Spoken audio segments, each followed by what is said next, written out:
Tayo po ngayon ay mag-aaral ng salita ng Diyos. Ang pamagat po ng ating pag-aaral ay ano ang 5 pangunahing pangangailangan ng tao. Marami kasing nalilito ngayon na ang dami-daming hinihing kailangan ng tao. Subalit, 5 lamang ang napakahalaga na pangangailangan ng tao. Unang-una, pagkain.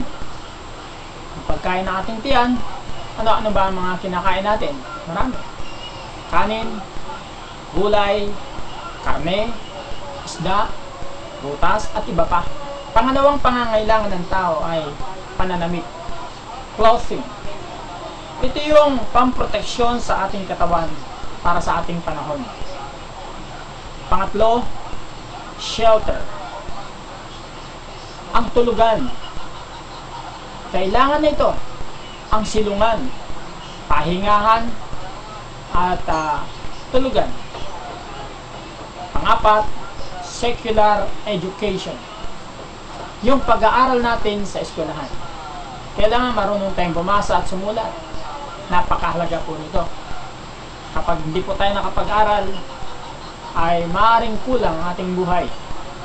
Subalit ang pang-5 na napakahalaga lalo ay ang spiritual education. Napansin ba ninyo ang mga tao? Kahit na sila po ay maraming pagkain, maraming damit, maraming bahay, at sila'y may matataas na pinag-aralan, subalit ang nakapagtataka ay napakasasama ng mga ugali. Ang bakit po ang dahilan? Hindi sila nakapag-aral patungkol sa spiritual education. Ang pag-aaral ng salita ng Diyos. Kaya napakahalaga po na tayo po ay mag-aral ng salita ng Diyos.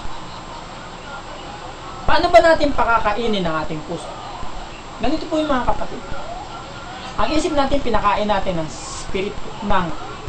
secular education. Ang ating puso ay dapat pakainin na ng spiritual education.